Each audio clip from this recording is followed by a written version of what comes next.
Thousands of pro-Palestinian demonstrators are once again on the move here in Chicago. This is a continuation of the big rally and march that we saw on Monday. Once one person gets through and puts down their stuff, the others quickly follow. Maria, just in the last few minutes, police here in Ottawa have been handing out these flyers to the demonstrators that basically says, well, you got to leave now or you might be arrested. And the police have also expanded what they call the no-go zone. What's the feeling like today? They are excited. All right, thank you so much. Sir Richard Branson, nice to meet you. Well, there you go, from the man himself. The crew is always talking to the villagers to find out what their biggest needs are, because sometimes those needs change day to day. If you think fighting these wildfires is like a nightmare, firefighters tell us you're right. It's been complete and utter devastation. Like, I've never seen something to this magnitude. I've got 32 years on the job. I can honestly say I've never seen something to this magnitude.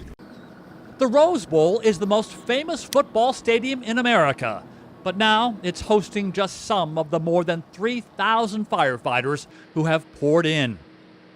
Life in this camp is either rushed or boring. They've got portable showers, laundry, food delivered, but they've completely lost track of what day it is or how long they've been here. They work 24 hours on the fires and 24 hours off. Working the full 24-hour shift sometimes is taxing on your body, but we kind of take care of each other at the end of that shift when you're starting to get kind of fatigued. In those first few chaotic hours last week, firefighters were working out of a single pickup truck here with ash raining down. There'd be pages of books, that would just kind of float down, and you're just like, wow, this could have been from, a home or a library miles away from here. Why did they do it? Brian Thompson saw his house burn down as a kid. So did Robert Lee. But when the firefighters emerged out of that house with our family dog, that was truly all that I cared about in that moment. So years later, they rely on nerves of steel and loads of empathy. What do you say to somebody in that situation? There's really nothing that you can say other than, I'm sorry, but it seems so meaningless. I give them a hug. Let them cry for as long as they need to, and let them know that at least there's some empathy behind it, that we understand your, what you're going through a little bit. They have no idea how long they'll be here, but they'll have company. More firefighters arrive here every day. Andy Rosen, TRT World, Pasadena, California. It's the last trek of a journey that for some took weeks and almost 5,000 kilometers, crossing the Rio Grande River from Mexico into the U.S. At times, we hear kids screaming as they're hoisted onto whoever has the strongest and highest shoulders. They link arms for good reason. A 3-year-old child was swept away here last week by the current. Eventually, after reaching the American side, a young man finds a bit of an opening in the barbed wire. He lays down his backpack as a pathway. And once one person gets through and puts down their stuff, the others quickly follow. For some, the very last step is the hardest. And now they smile and cry. It wasn't easy, this mother tearfully tells us. The Border Patrol is hands off. Once they made it across, these people were asking us where they could officially turn themselves in to apply for asylum and just get some water. It's here, a few steps away, under a bridge. On Tuesday, the Border Patrol cut through parts of the barbed wire to allow migrants in. The border actually starts in the middle of the river, so by the time the migrants encounter our agents, they are already in the U.S. They can't climb up the riverbank, which is fine until they start getting themselves into trouble. If they start getting swept away by the currents, if they start succumbing to the environment, the extreme temperatures and the humidity that you all feel right now, and my men and women see that, they are not going to let somebody die. A former Border Patrol agent tells us the U.S. is not doing enough to keep migrants out. They know this is the land of freebies. What would you say to these people who are crossing right now in front of us? Look, one thing is, why don't you stay home and fix your country? They'll give you reasons, economic reasons, corruption, socialism, dictatorships. I get that, but at some point or another, and I use America as a model, we pushed back and fought against everything that they're fleeing. But they all felt the fear in their home countries was greater than the fear of making this trip. And once they do get over, exhausted, some praying to whoever might be listening, they rejoice in at least the possibility of a fresh start. Are you happy? Happy. Andy Rosejan, Eagle Pass, Texas.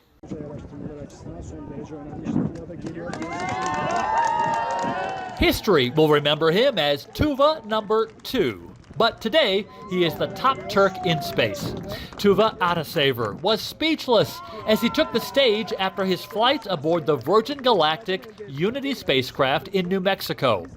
The 90-minute flight sent Tuva and 3 paying customers blasting into the lower reaches of space and reveling in their brief weightlessness.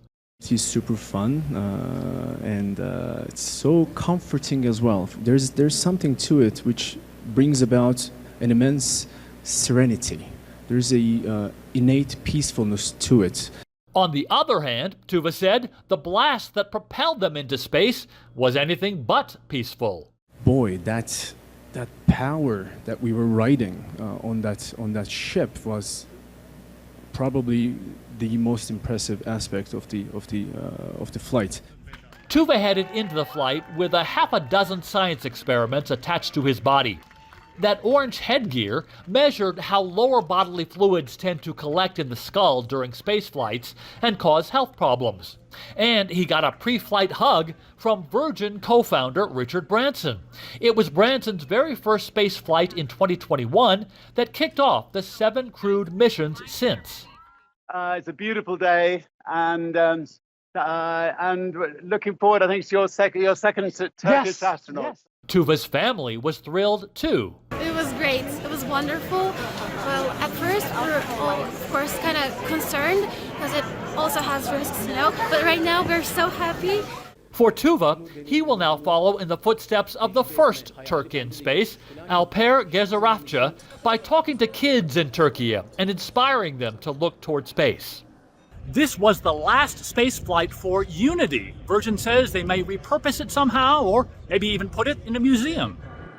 And Turkey continues to look skyward too. Next month, the first Turkish communication satellite will launch from Florida. And Turkey is chasing after a permanent base on the moon by 2026, just as much as the Russians, the Chinese, and the Americans. And Tuva has just taken Turkey one step closer to those sky-high dreams. Andy Rosejan, TRT World, New Mexico. It's noisy and gusty and dusty. It feels rushed and chaotic, but it's maybe the most beautiful sight in the world. Thank you. God bless you. Welcome. For villagers in remote areas, there's a non-stop need for food and shelter. Our biggest need is a place to sleep. As you can see, we are outside in the cold. Thousands of tons of donated goods are pouring in from around the world, from tents and baby diapers to a single small box of donated beanie hats from America to the arrival on Tuesday of Japan's first government shipment, 18 tons of donated goods, including a portable field hospital. Not only personally, but all over the country, everybody who saw those scenes on the TV got their hearts broken, and they all wanted to help. After a couple of chaotic days in the beginning, Incirlik Air Base has streamlined the collection and distribution process.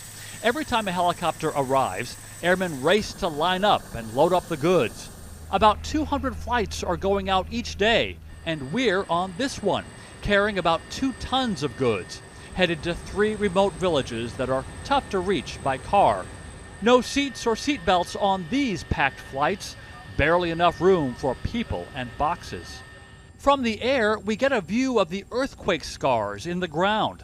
The fault lines run so close to these villages. As the helicopter descends, the villagers rush out. We talked with one man who actually chose to live here with relatives because his apartment in the city was damaged. 10 minutes before the helicopter arrived, I was praying, and another small quake hit. I immediately went outside. Aftershocks are continuing. We got used to it, but the children are scared. The crew is always talking to the villagers to find out what their biggest needs are, because sometimes those needs change day to day.